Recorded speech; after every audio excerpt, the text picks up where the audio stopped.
Broadcasting live from the Brooks Robinson Plaza Studios of WOYK. Welcome to Revs Friday Night Live on Sports Radio 1350. Kicking off your baseball weekend early with all the hot topics, interviews, and latest news on York's home team and from around the league.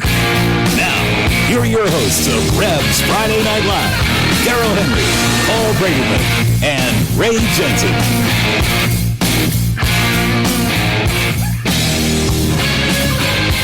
Welcome, everybody, to another edition of the Revs Friday Night Live here on Sports Radio 1350. For the baseball weekend here inside Montgomery Stadium. Not the start of the homestand tonight. We took care of that a couple of nights ago, but we'll start off the weekend here, as we always do before a Revs Friday home game, with this particular program. Good evening, everyone. Good evening, Paul. Good evening, Ray. Welcome, guys. Good evening. We're 0 for 3 on Fridays this year, on home Fridays. It's a guaranteed win Friday. We're 0 for 2 on this homestand, so maybe this is the week where the show here turns our luck around. But, we'll talk about the struggles at home. And it sounds like a broken record. I don't know how many times I'm going to bring up. I think your mic's on, Paul. There you go. I don't know how many times I'm going to bring up the road record. Having a winning road record and a losing home record, but it's got to flip eventually, and not flip in the way that we end up playing poorly on the road and start winning at home. But, I've never seen anything like this. We don't have a bad club, and these home struggles, it's just like, well, what else can go wrong?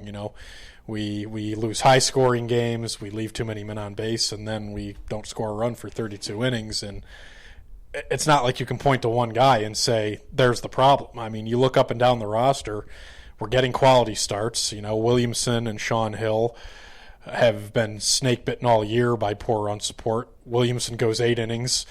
2 hits. 2 hits and a run. Sean Hill turns in 7 innings, 2 earned runs last night. They just haven't gotten any help. But that's not to disparage the offense either, because we just haven't gotten the timely hit. And you look at our position group, and, there was a transaction today. They got a little younger in the outfield, releasing Willie Cabrera and adding a young guy, Nick Ferdinand, who's only 24. But it's a solid position group. I think maybe the injuries are the factor. We've got Mikey Reynolds on the DL. Eric Patterson is on the roster, but still inactive right now with a quad injury. And, maybe we just need to get healthy. Maybe that's the answer. But it's tough, and you feel bad for the guys because you can see the frustrations there. And when there's frustration, there's usually effort. So, yeah. By the way, this is 90s night, and Ray has taken it to the max. Ray is going to be leaving us to do the PA here in a few minutes, but he's on the board to start the show. And Ray, okay, maybe you don't want to give it away because people are going to see you inside, but you've got some part of your outfit that makes noise. I know that. I don't know how much you want to unveil this, but Paul and I are dressed like our normal 90s children selves that we always are, but born in the 80s, but grew up in the 90s were my prime. The only 90s artifact clothing-wise that I have left are socks and underwear. Oh, okay. Because as Jerry Seinfeld said, men don't throw out underwear. We just wait for it to naturally disintegrate. Decompose. The last time we can wear it, we open a window and blow like it's dandelion spores, and the last underwear molecules float away. And then you buy new pairs. So only my underwear is from 99 or before. Right. Well, I am dressed as a 90s TV character, an animated show, and yes, my gloves do make noise, and a treasured character in a video game as well. Mm-hmm. That's the main character I'm dressed as this evening. Are those your announcing gloves? Are you going to keep them on tonight? Oh, I don't think the noises that these make will want to be heard by anybody. Oh, the sound quality is pretty poor, and they're just completely random. Okay. You got to stop by the PA booth tonight and check out Ray. 90s TV show, kid show. Cannonball Charlie brought us an artifact last night as well that maybe could be like our rabbit's foot there in the booth, I'm hoping, to get things turned around. He did. It wasn't from the 90s. It was more or less from the 80s, of course. Yeah, wow. A little figurine of Roddy Piper. Apparently he heard that I made a rare trip out to Lancaster to meet Hot Rod as he was a guest of the Barnstormers. So hopefully it can be a source of good luck for us. You were doing some advanced scouting. Don't lie. Oh, I was. Were you a Bluefish? Were you a big collector of Pokemon cards back in the day? I was. I had. Judging books. by this outfit, it appears that you are. Yeah. I had a 2-week interest in Pogs. I don't know about you. Yeah, Pogs were cool. Yeah. Pogs were cool. I had Michael Jordan Pogs. Oh, yeah? And by Michael Jordan Pogs, I mean I had roughly 800 Michael Jordan Pogs because you could buy the gigantic set at Walmart. Mild interest. And yeah, I think my parents just moved, and 15 years later, they're still finding them around the house, like in heating vents and behind dressers and the fridge, and what a mess. Yeah. Yeah, I don't have any children of my own, but it sounds very time-consuming and stressful, so I don't know what you were thinking. That's what they say. I don't know what you were thinking with one, let alone two now, so good luck with all of that. You know, the married and children life sounds fun, but I got to be honest, I never get tired of doing whatever I want whenever the hell I feel like it. So, well, the kids came into the studio for lunch today, and there wasn't a whole lot of work getting done at that point in time, I can tell you that. So. Well. I'm just happy that there isn't like ranch dressing. Sounds like a really cool play area in Fort. Yeah, so. Yeah, here in this very studio. Boy, this first segment, you can tell the team's struggling on the field, can't you? This is well, we had the joke with. We do have an interview guest today. We should probably mention that before we take a break, and it's a good interview guest too. We're gonna get to baseball eventually. It is, but we had the joke on the Spartan Sports Weekly show that we would just the whole first segment was just a waste of 10 minutes before we finally got into sports, and I feel like it's partly my fault since I was on that one too. So now it's taken over Revs Friday Night Live. But let's remember, with our affiliation, we are a station that airs the Steve Zabin Show and the Dan Patrick Show. Widely listened to, highly successful programs, and in 3 hours or 4 hours, how much sports do they talk?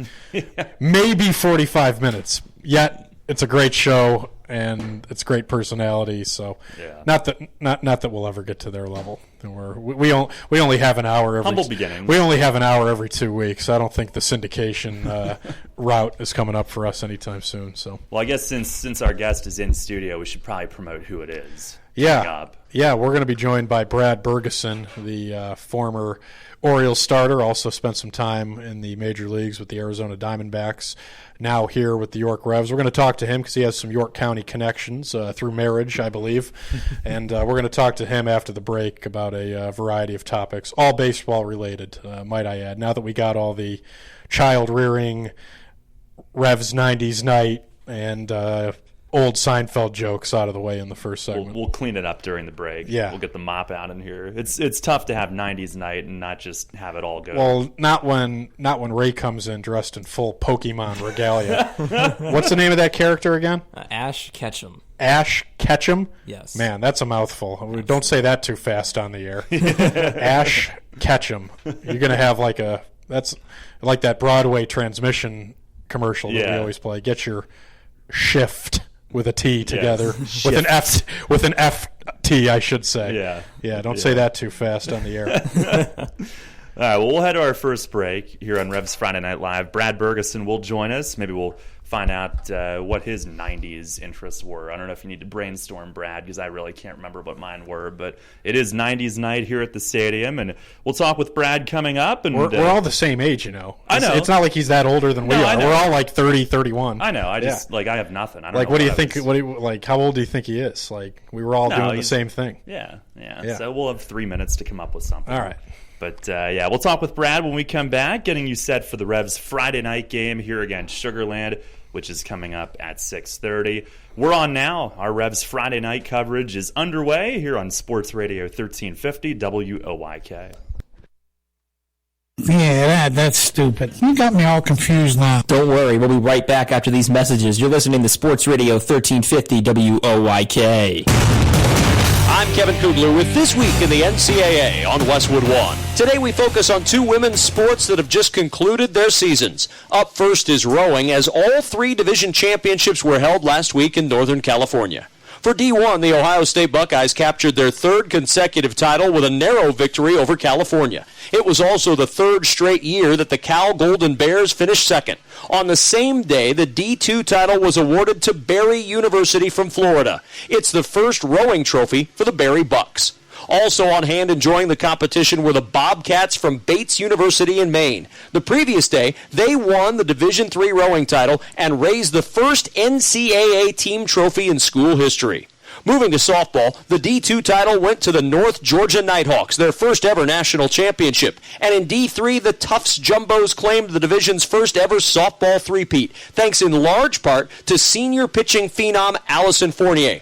The four-year starter ended her collegiate career with an amazing 115-5 record, 3 titles, and 2 Most Outstanding Player awards. Coming up, a wrap on D1 softball on This Week in the NCAA. How fast are new Allegra gel caps? I didn't know you got a cat fast. How strong are new Allegra gel caps? 10 more loads to go strong.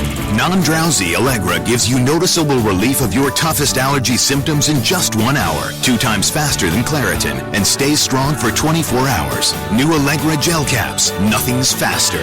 Nothing's stronger. Among OTC oral antihistamines, refers to first dose only. Starts working in 1 hour. Use only as directed. Visit Allegra.com. It's Flo, and this is my impression of me arguing with an old-timey Southern lawyer in a courtroom. Objection! You can't show my client's rates to your customers! We compare our Progressive Direct rate and our competitors' rates in one place, so shopping is easier. Only showing your rate when it's lowest. Slander in the court of law! New, we show our rate even when Progressive isn't the lowest. I rest my case! Move to adjourn for snack time! Compare rates and save at Progressive.com. Progressive Casualty Insurance Company. Comparison rates not available in all states or situations. The 2015 Division I Women's College World Series in Oklahoma City proved to be another classic as the defending champion Florida Gators faced the Michigan Wolverines. After splitting the first 2 games, the deciding Game 3 went to Florida 4-1. The Gators joined an exclusive club with Arizona and UCLA as the only teams to repeat as WCWS champions. After the game, National Player of the Year Lauren Hager joined us to talk about the repeat win. If you would have asked me last year if I thought we'd be here again and I would be the pitcher in the circle, I would tell you no way, not in a million years. And we all have worked so hard and it's paid off, and it's crazy how that happens, and so excited that I could come off my senior year and still be a winner in a Florida Gator uniform. That's This Week in the NCAA. I'm Kevin Kugler on Westwood One. Hi, this is Everett George. You visiting? Yeah. You said I didn't practice this one. you don't want to do that one? Yeah.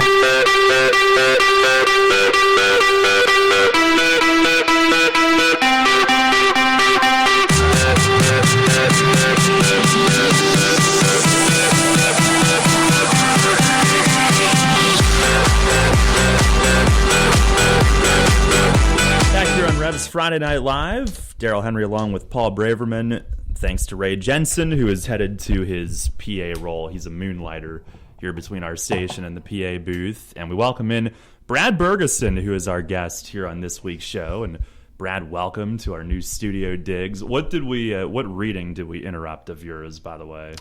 It's a book that I just started reading about a week ago. It's The Devil in the White City. It's a pretty good book. It's just about the World's Fair in Chicago back in 1893.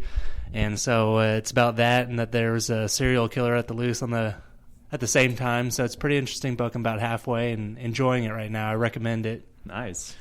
I'm intrigued. I think it's time to go to Borders or at least fire up Amazon when we're done here. That sounds pretty good. Yeah. Yeah, so we interrupted you from doing that. First off, how have you enjoyed your time here in York so far, and transferring to a bullpen role? And here you are being used in late game situations, games on the line, and everything. Have you enjoyed that? I very much enjoyed it. It's just been a long road. I had shoulder surgery back fall of 2013.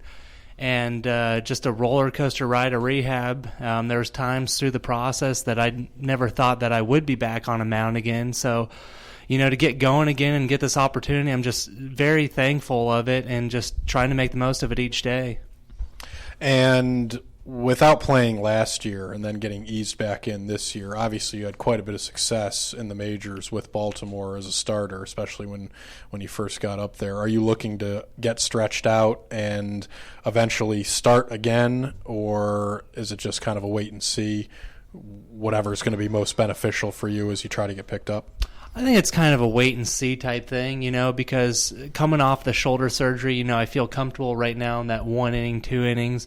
And that's kind of the unknown, that if I do get stretched out, will my shoulder be able to handle that type of load? So, I think it's just going to take some time. I think the further along I get, the more confidence I'll have in kind of building that. But right now, I think it's kind of a 1 inning, 2 inning type thing as of right now. When that came up, the shoulder thing, was it just, over time, did you start to feel something, or was it like a one-time thing that got you all of a sudden and you're like, oh man, this isn't right? How did that whole thing come about? I hate to bring it up, but oh no, it's all right. I think it was kind of a wear and tear thing. It's kind of the pitchers, they only have so many bullets, I guess, and that's kind of the case was with me. For about a month before the last time that I threw and got shut down, I could just kind of feel my location start to go.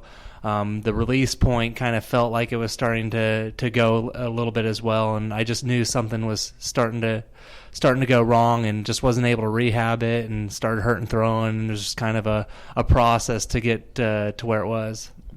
Yeah, we should say that we jumped the gun here. You still have a few months left in your 20s. 29 years old, Brad Bergesen is, and you've got guy. Right. Well, we joked about it before the break, but I think it's germane to this discussion because you have a lot of baseball ahead of you.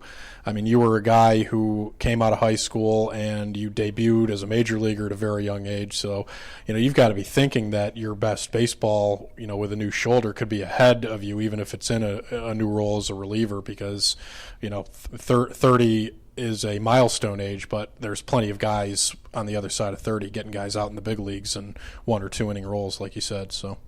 That's obviously what I'm hoping for. Every guy, in this league is wanting to go on and get back to the big leagues or get to the big leagues. That's every guy's goal, and it's mine as well. You hear a lot of guys that have been in baseball a long time, a lot of managers, GMs, and they always say that a pitcher's prime is kind of that 28 to 32. Mm-hmm. The fact that I'm still kind of in that age bracket, I guess, is a good thing, and hopefully, can just keep getting stronger and stronger at this point. And you got a save in Camden during one of our many extra inning games on the last road trip, and that was just your second professional save. I saw you had one in Norfolk in 2012. Is that too much of an extreme from preparing as a starter to coming in that late in a save situation? Do you have a preference as a reliever, whether it's middle inning, 7th inning, or did you like the closer role and the couple chances you had at it?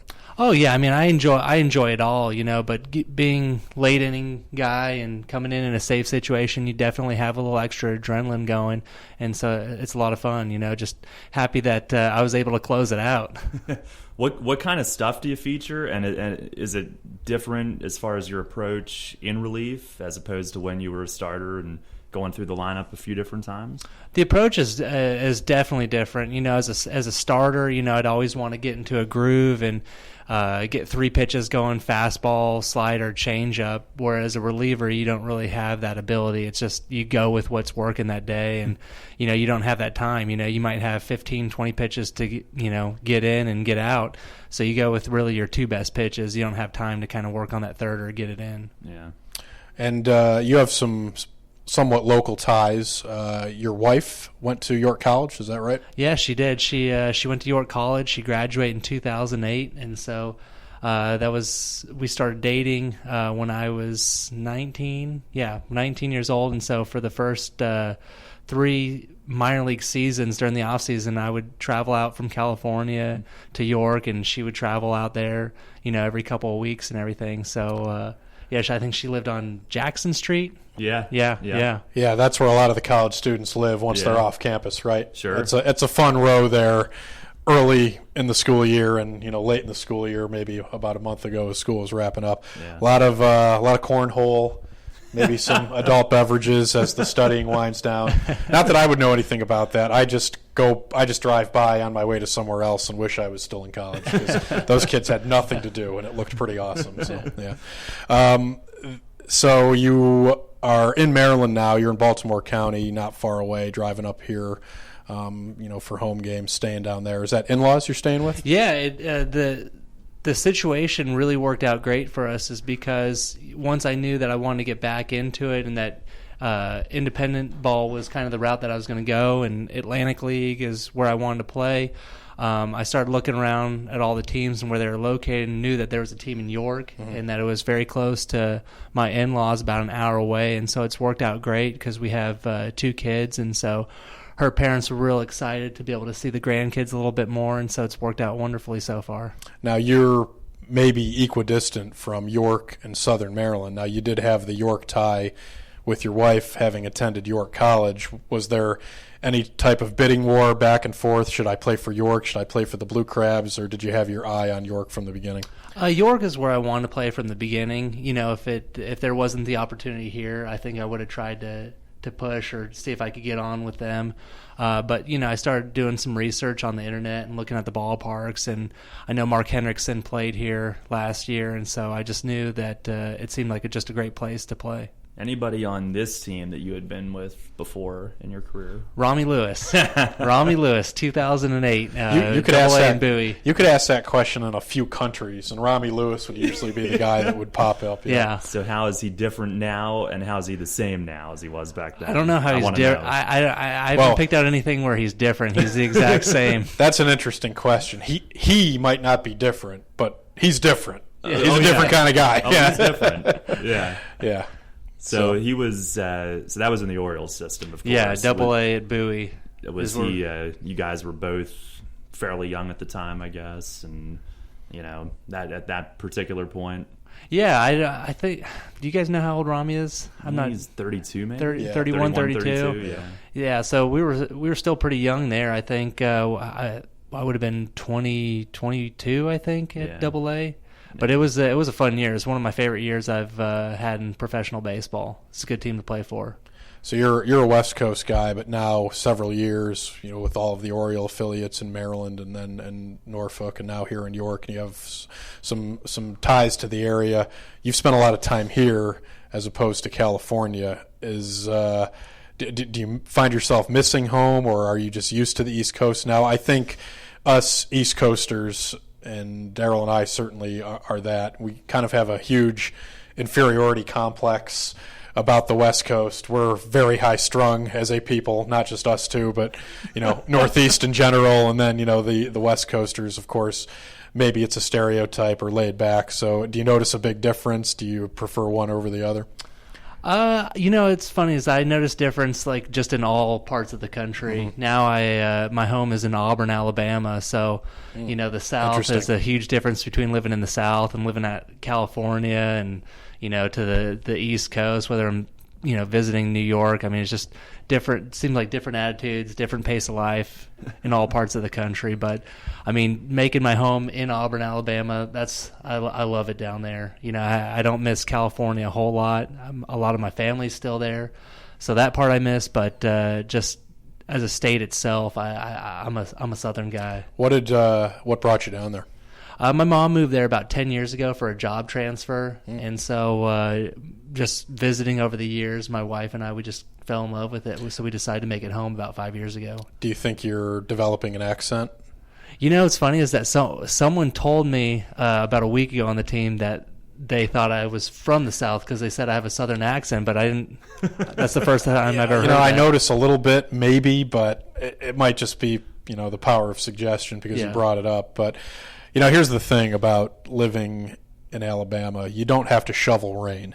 And after the couple winters we've had up here, 3 of the last 4 years, that's good. And then you got out of California where it doesn't rain at all anymore, and nobody's allowed to even have grass in their front yard. So, it sounds like a pretty good choice. You get actual rain, you can have a nice lawn that you can manicure, and So that sounds pretty good. I spent a winter in Maryland back in 2009, and apparently it was one of the worst winters. That was the big one. That's when Baltimore, D.C., and even stretching up here. So that was my one experience of spending a winter in Maryland.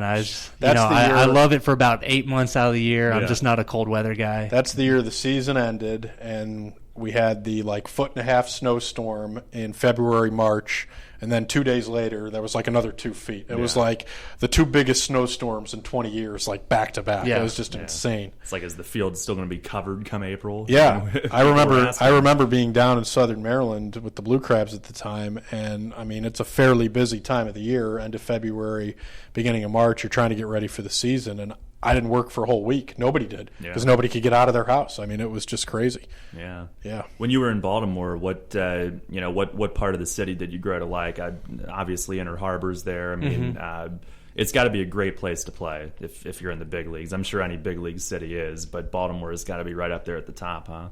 Oh yeah, I mean the ballpark. I mean, just in itself, it's just one of my favorites, and I think that's kind of the consensus around the league that it's one of the best ballparks in all of Major League Baseball. And the fact that they've got back to their old ways of winning and everything, it's got to be probably 1, 2, or 3 top places to play in all of Major League Baseball. One thing we should ask you is Andy Etchebarren was the manager here from 09 to 11, and he probably as both a roving instructor and then as a minor league manager, you crossed paths with him a couple of times. He was in Aberdeen. He managed at all levels in their system. But did he manage you at Aberdeen? Mm-hmm. Is that where you crossed paths? Yeah, that was my first year with the Orioles. Was short season A in Aberdeen, so he was my manager. Yep, he had. I don't know if Mace talked to him at all before he brought you on, but Etch always had good things to say about you. You were always one of his guys. You. Nolan Reimold was another one. Wieters, of course, because he worked a lot with catchers. So he had his when he came here, he had his group of Orioles that he always pointed out the guys he liked managing and coaching. So what were your impressions of him? He's a fiery dude, of course. Oh yeah, I mean I nothing bad to say about the guy, not just saying that since I'm on the radio and this is Baltimore Oriole country. Not that we put you on the spot or not anything. that you put me on the spot. But not only is it Orioles country, where we're sitting right now, this is Andy Etchebarren country. Yeah, this is ground zero. No, they love him here, yeah. I love playing for Etch. He's just an old school manager, old school guy, just hard-nosed type baseball. So I learned a lot from him, just a good guy to be under. Coming out of high school and just kind of finding my way in professional baseball. Now, we had him here, and obviously it's a veteran league. Brad Bergesen, our guest, by the way. What was it like, to be basically a teenager playing for him at that point? How did he handle guys at that young of an age? Looking back on it, he handled it great, because everyone in that group is pretty young. I think if you're, 23, 24 years old, it'd probably be on the older side at that level. But he handled it. He handled it very well, and especially because that year, I think we probably finished dead last. So it probably wasn't a fun year for him. But he was always professional, always was managing. Always trying to develop players and everything. So he just was a professional all around. Yeah. Well, tonight is 90s night, Brad, and we teased this in our previous segment. If you had to think back on your childhood, and were you in Southern Cal at the time? I grew up in Northern California. Or Northern Cal, okay. But and was in California all the way up until when I moved to Auburn, Alabama. So spent the 90s in California. So Concord, Concord, California, California, where I was born, That's and then grew up in Pleasanton, California. Okay. So if you had a favorite 90s, thing that's gone by the wayside, what would it be? If you're thinking back, this is 90s night here at the stadium. What do you hope to see? The first thing when I walked into the studio and I heard you guys talking about 90s, I think the first thing that popped in my head was Saved by the Bell. I think that was the first thing that popped in my mind. Good so choice. I hope I see some Saved by the Bell stuff tonight. I think you'll be okay. That's California show. Yeah. Who did you grow up following in Northern Cal? Who were your teams? I was a San Francisco Giants fan. I went to more Oakland A's games just because it was easier, a little closer to go to from where I was living. But grew up big Barry Bonds fan, Will Clark, a lot of the old Giants. Yeah, I heard it was tough to watch a game basically any time of year at the Stick. Oh, miserable place. I don't know who said it. Maybe Tony Bennett, who said the coldest winter I ever had was summer in San Francisco. Mark Twain. Okay, there you go. Yeah. So Tony Bennett. Yeah. So I guessed wrong on that one because he sings the song. Mark Twain had the quote. You're very well read, obviously. That's clear. So the new stadium out there, it's still a little chilly, but the stick, you had the wind, and it was like literally a perfect storm. Oh, it was a miserable place to watch a game. I mean, you'd go there.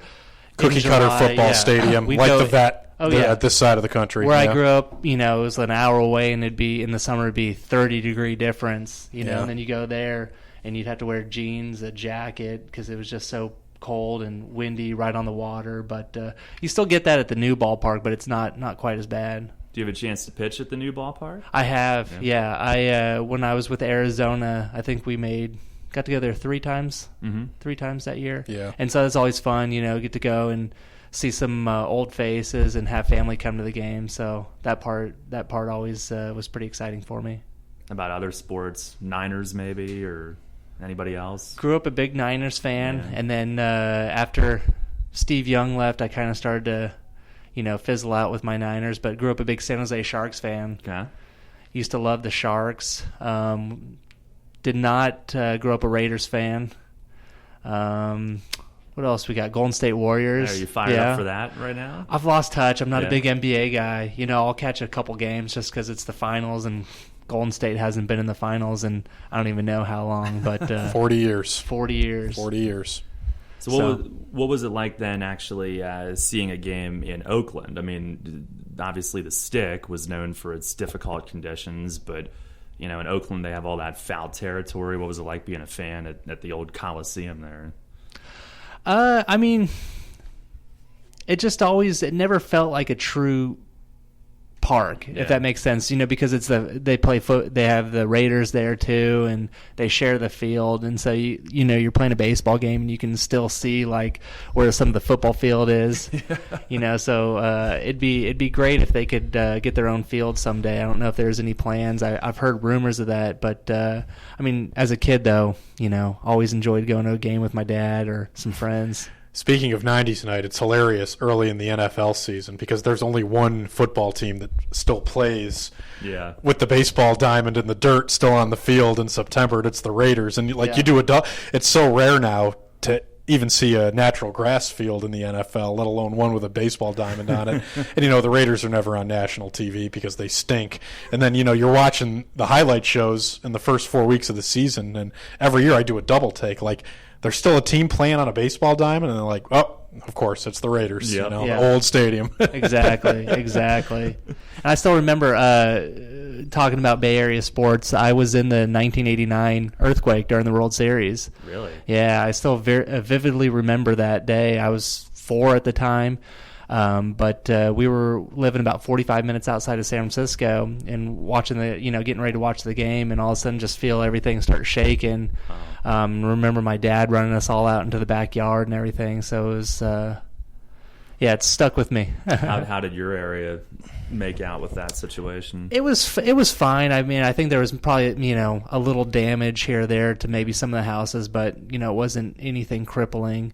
But I remember my dad holding me over the fence to see our neighbor's in-ground pool, and like half the water out of the pool was gone just from the earthquake just shaking it all out. Wow. That's another good thing about staying half the year up here in Maryland and then the other half of the year in Alabama is when the big one hits and Dwayne "The Rock" Johnson has to rescue everybody, you'll be 2,000, 2,500 miles east of it and safe. So, Well, I thought I got away from the earthquakes, and then in Baltimore years ago there was the earthquake. We had the East Coast earthquake in 2011. We felt it here. I was sitting at my desk, a few hundred feet from where we are now. The whole building shook. I thought like a air conditioning vent was having trouble kicking on. That happens from time to time, but it was a little more violent than that and a little longer. And I was like, I think we just had an earthquake. So. Well, I guess before we let you go, since we're talking about where you've grown up and everything, and now you're in Alabama, you're down there during the heart of college football season, right? What's that experience like to be in that environment? Oh, it's everything down there. Yeah. I mean, it's amazing. And being from California, and then going to Alabama and seeing how they go about their college football. I mean, it's on a whole nother level. I mean, for Saturday games, you see all the RVs coming in like Wednesday night, Thursday morning, and they'll stay and tailgate for 3 straight days. I'd like to get on the 2-day work week schedule in the fall. That'd be okay. Oh, yeah. That'd be nice. It's intense, though. I mean, everyone in town, I mean, if you're not going to the game, you're going down and tailgating, by the stadium. And so it's every single home game. It's a huge, huge event down there. Wow. It's fun. Wow. Well, good stuff, Brad. Appreciate the tour around the country with us. Yeah. And getting to know you a little bit here on our program. And congratulations on the success so far. Keep it going. Thank you. I appreciate it. Enjoying that bullpen role. And the bullpen rested, huh? Do you guys feel good? We've had the starters go deep the last few nights. Do you guys, as a staff, feel a little rejuvenated, I guess? Oh, absolutely. I mean, with all those extra inning games we were having, we were getting pretty beat up there in the pen. And so to get a few days off, it's huge for us. Yeah. All right. Well, Brad, thanks a lot for coming up here, and good luck tonight and going forward. Hey, thanks for having me. All right, Revs pitcher Brad Bergesen, our guest. This is Revs Friday Night Live. Paul and I will be back with much more here in just a moment.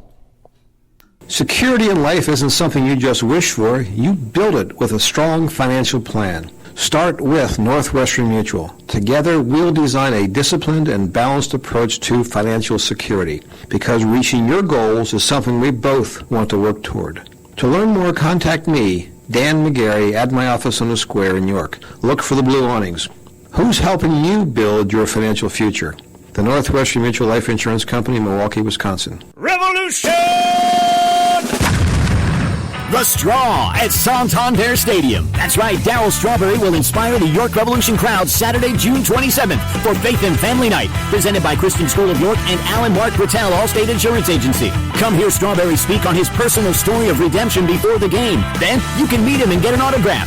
Visit YorkRevolution.com for all the details and tickets to June 27th. Post-game fireworks as well, presented by Sight and Sound Theaters. Faith and Family Night is June 27th. Everyone can play at Heritage Hills Resort, the region's #1 year-round resort. Only Heritage Hills offers 2 championship golf courses, 2 restaurants, a 60,000 square foot athletic club, mini golf, kids club, laser tag, a full-service spa, and much more. Don't forget to ask about our Passport to Perks program for big savings. Conveniently located just 1 mile off the I-83 Mount Rose exit, bring your friends and family to the Central PA Resort where everyone can play. For more information on Heritage Hills Resort, visit everyonecanplayhh.com today. Want to learn to skate? Want to suit up and learn how to play some hockey? Come to the coolest place in town, York Ice Arena. Learn to skate programs are now available for all ages, for every skating ability. Kids of all ages will learn how to feel comfortable on ice, how to stand, and perhaps most importantly, how to fall properly. Class levels range from beginner to freestyle, where you'll learn basic jumps, spins, and footwork. Classes are taught by York Ice Arena skating instructors from White Rose Figure Skating Club. No skates? No problem. A skate rental is included in your registration. Or get on the ice for our York Ice Arena hockey programs. York Ice Arena coaches will focus on teaching proper techniques needed for anyone interested in playing hockey. Rental equipment is available for beginning players, both boys and girls. So get on the ice. Learn to skate. Learn to play. Sign up now. Group skating lessons and beginners hockey programs are forming now. Plus, York City residents get a 50% discount. Register today. Go to YorkSkate.com and click on Program Info. York Ice Arena, the coolest place in town. This is Bo Vaughn of the York Revolution. Catch the Revs all season right here on Sports Radio 1350 WOYK.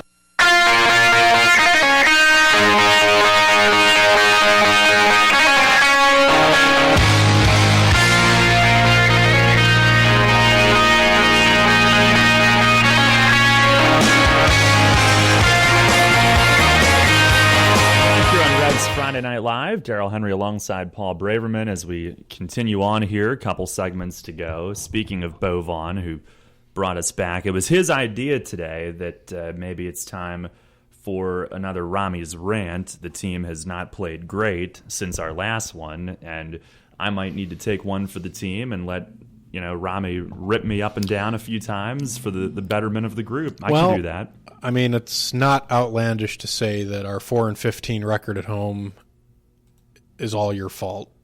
I mean, that can't be proven, but it also can't not be proven. Exactly. So, yeah, you got to get worn out by Rami for a little while, and I don't know how how long that rant's going to go. I don't know if he'll get personal with you or any teammates or anything, but I'll have a front row seat for that one, though. It's coming. Yeah. It's coming.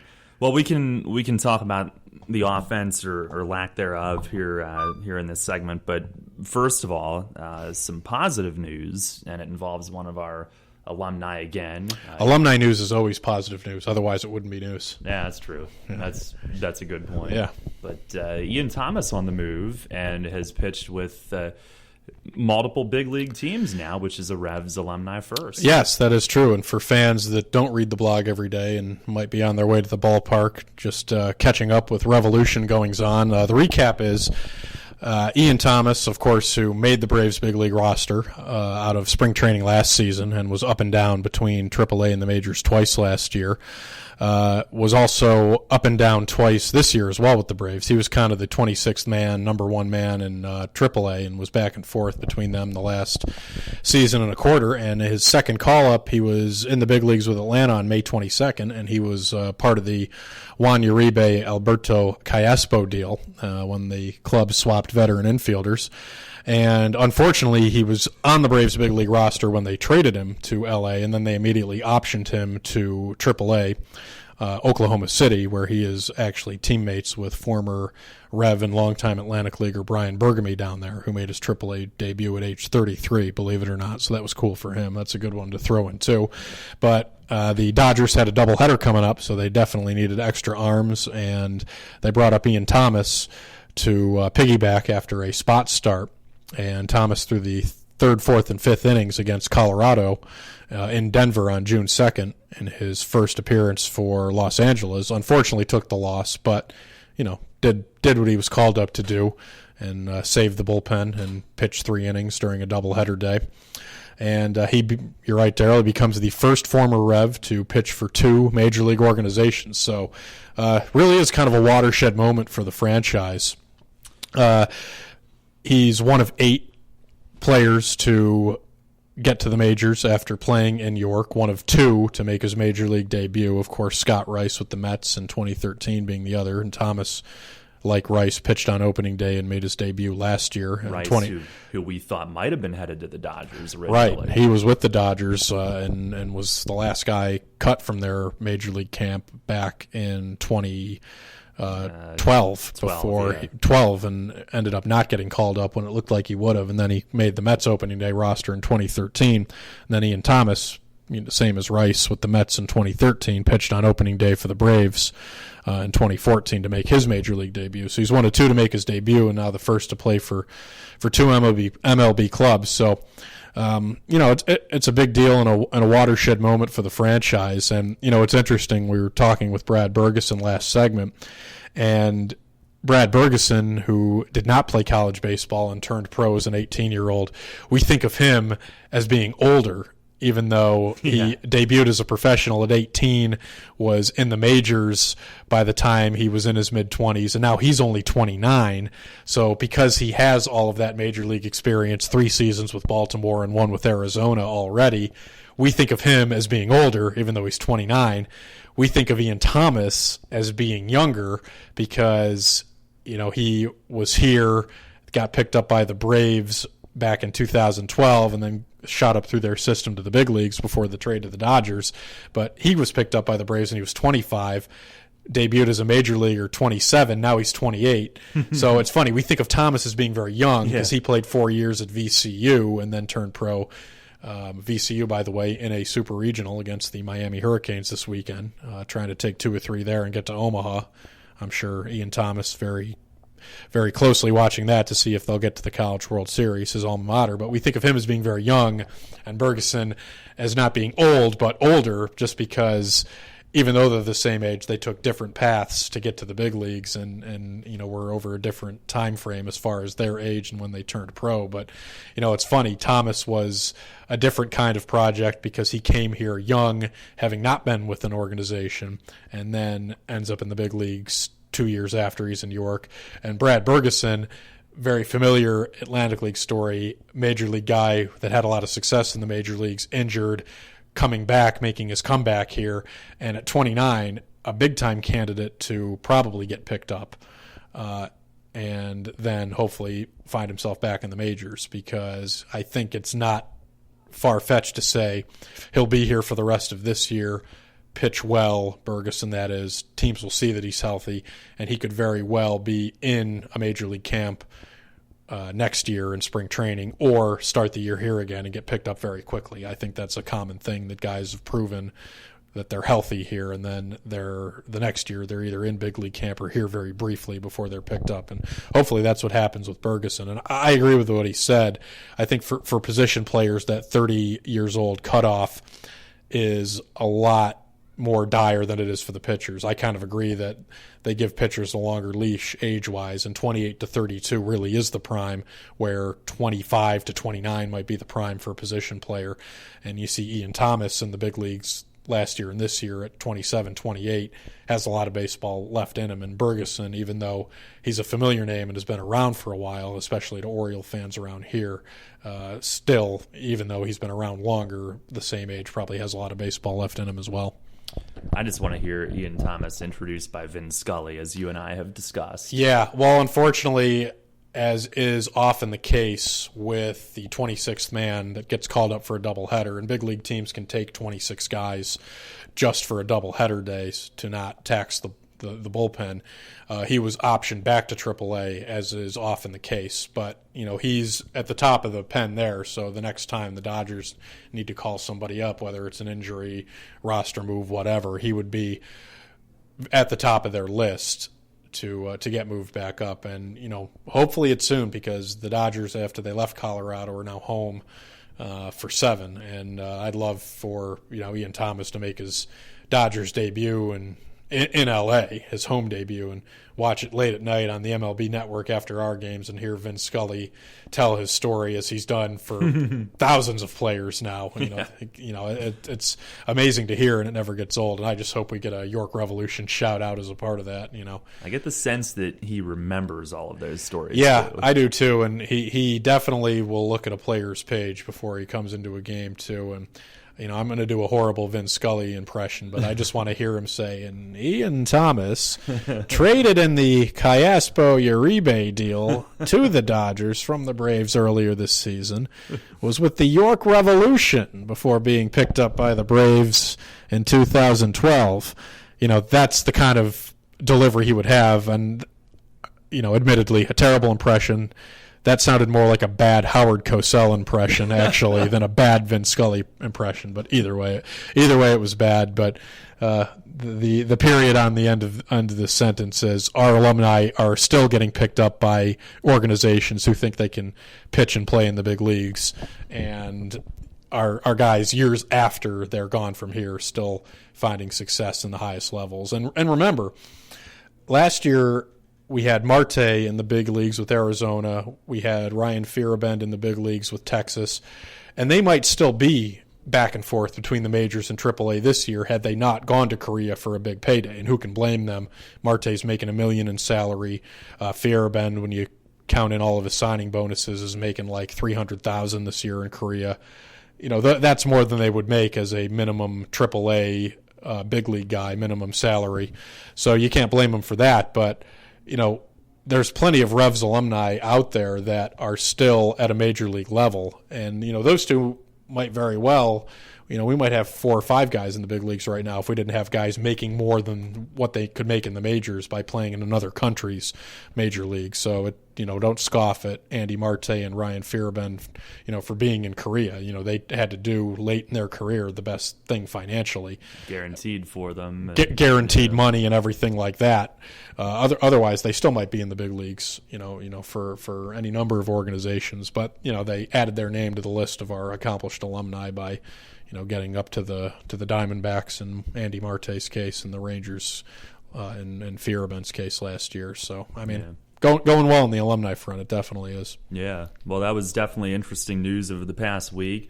We will take a break here, our final break on this Revs Friday Night Live edition, and we'll have the plays of the week. And there may not be much offense in the last few days, but the team was on a 4-game winning streak on the road. So we will recap that and also discuss what's going on offensively a little bit as we preview tonight, and hopefully the Revs can rebound against the Sugarland Skeeters coming up here shortly. You're listening here on Sports Radio 1350 WOYK. All the outdoor fun is at Heritage Hills Resort this season. Enjoy our newly renovated miniature golf course, and when you're done, don't miss our variety of games like cornhole and giant Jenga. Relax in our picnic area next to a warming fire pit while you enjoy delicious ice cream and snacks served right on site. And new this year, we are offering adult beverages. We've got an event every night of the week like trivia on Tuesdays and open mic night on Wednesdays, all summer long. And don't forget to ask about our cornhole and mini golf leagues. Visit everyonecanplayhh.com to learn more and see all that Heritage Hills has to offer. That's everyonecanplayhh.com. Want to learn to skate? Want to suit up and learn how to play some hockey? Come to the coolest place in town, York Ice Arena. Learn to skate programs are now available for all ages, for every skating ability. Kids of all ages will learn how to feel comfortable on ice, how to stand, and perhaps most importantly, how to fall properly. Class levels range from beginner to freestyle, where you'll learn basic jumps, spins, and footwork. Classes are taught by York Ice Arena skating instructors from White Rose Figure Skating Club. No skates? No problem. A skate rental is included in your registration. Or get on the ice for our York Ice Arena hockey programs. York Ice Arena coaches will focus on teaching proper techniques needed for anyone interested in playing hockey. Rental equipment is available for beginning players, both boys and girls. So get on the ice. Learn to skate. Learn to play. Sign up now. Group skating lessons and beginners hockey programs are forming now. Plus, York City residents get a 50% discount. Register today. Go to yorkskate.com and click on program info. York Ice Arena, the coolest place in town. Only one resort in York County offers golfers 2 excellent courses of challenging and enjoyable golf. Heritage Hills Resort in Springwood Golf will have you and your friends enjoying the challenge and the scenery while testing your skills. Visit us online to select custom golf packages for you and your group and take advantage of all that Heritage Hills Resort has to offer. Everyone can play at Heritage Hills Golf Resort. Visit everyonecanplayhh.com today to see all Heritage Hills has to offer, or go to heritagehillsresort.com. This is Anthony LaRue of the York Revolution. Catch the Revs all season right here on Sports Radio 1350 WOYK.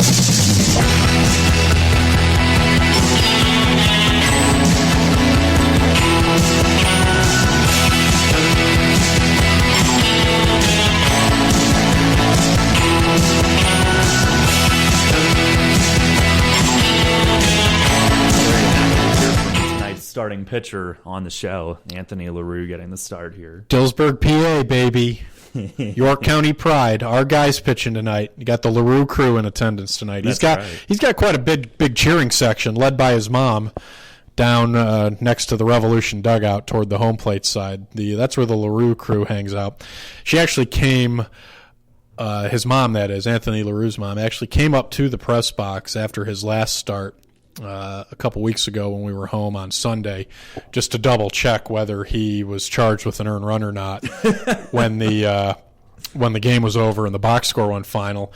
And it was great because she says, well, I've been keeping his stats live at the game since T-ball.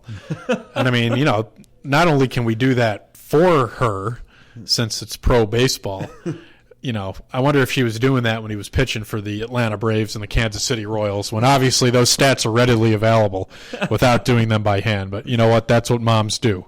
And it doesn't matter that she can get that on her own. That's commitment right there. Yeah. Keeping the stats, scores, keeping track of earned runs, whole career from T-ball, major leagues, York Revolution, probably in Japan a little bit. Yeah. Yeah, he was in Korea too. Yeah, he's been in Asia quite a bit. So yeah, that was fun. It was another silver lining after yet another tough home loss where we didn't hit very well for him, which has unfortunately been a record on repeat so far here at home this season. But that was a good story. No, they're into it. Had a chance to meet his parents recently, and he actually had to start as we go to our plays of the week. We go back to the last time that we were home before this homestand, and the Revs finally put to rest that long losing streak at home. LaRue got the win on Memorial Day with the Patriots threatening in the 9th inning. Brandon Boggs, a great play to end a much-needed victory. Back at it, and a swinging a fly ball left field. Boggs going back on it, at the wall, he's got it! Makes the running grab in front of the manual scoreboard in left. And this game is over. The Revs have ended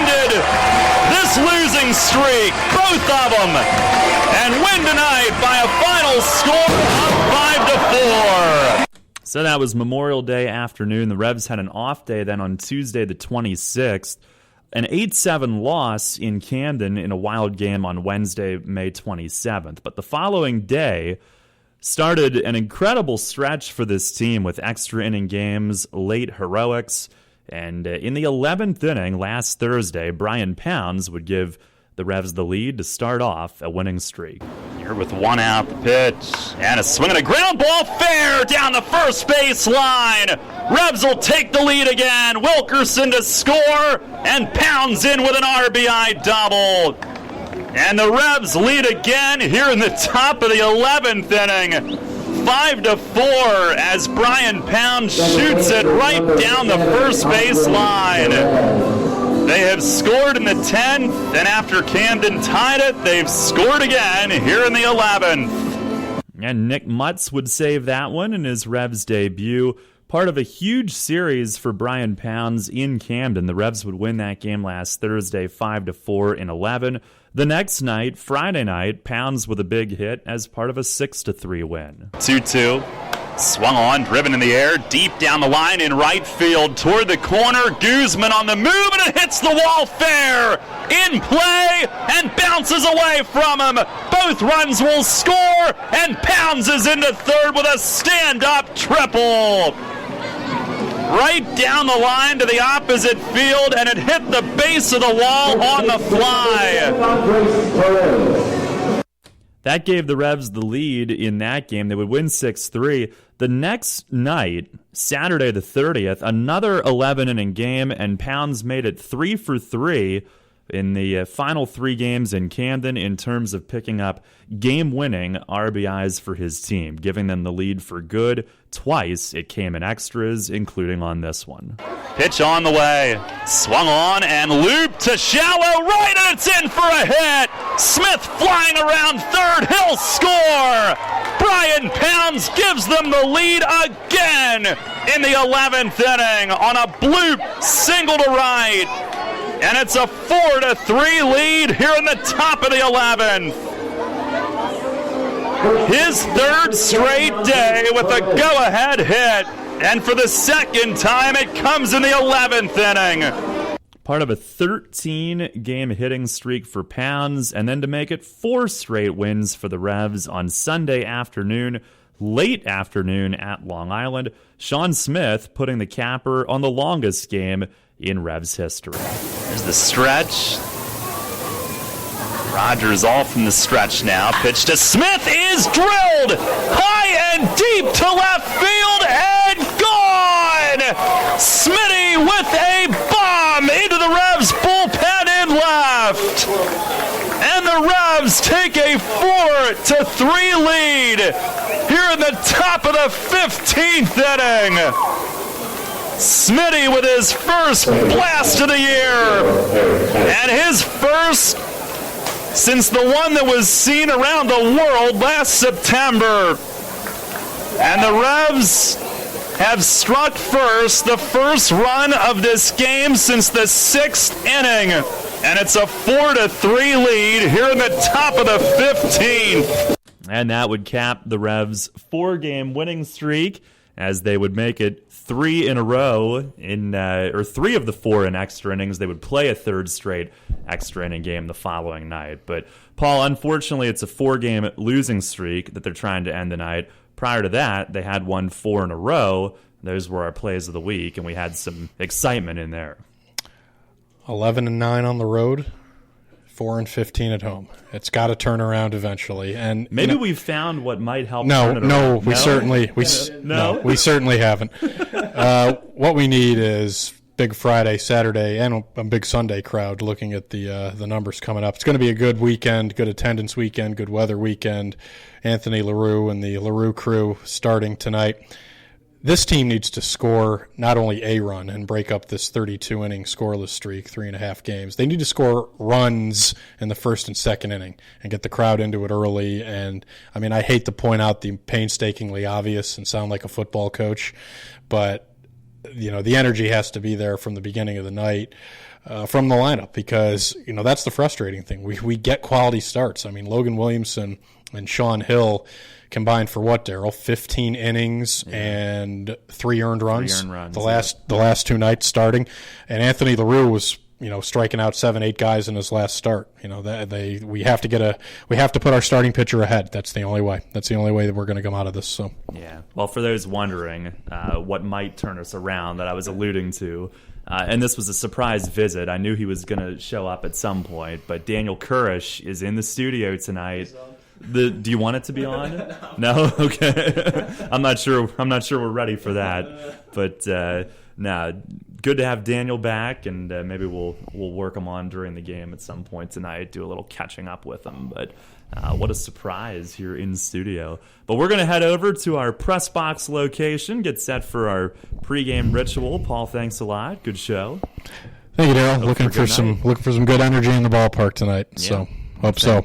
Yep. Thank Ray Jensen. Thank Brad Bergesen, who was our guest on this show as well. This has been Revs Friday Night Live. We will take a break. We've got the state news from Radio PA, Your Money Now, our stock report coming up, the national news from Westwood One, and we will transition over to inside the stadium for our normal pregame coming up here in about 10 minutes. Revs hosting the Skeeters on a Friday night here in York with Anthony LaRue getting the ball, and we'll have it for you shortly here on Sports Radio 1350 WOYK.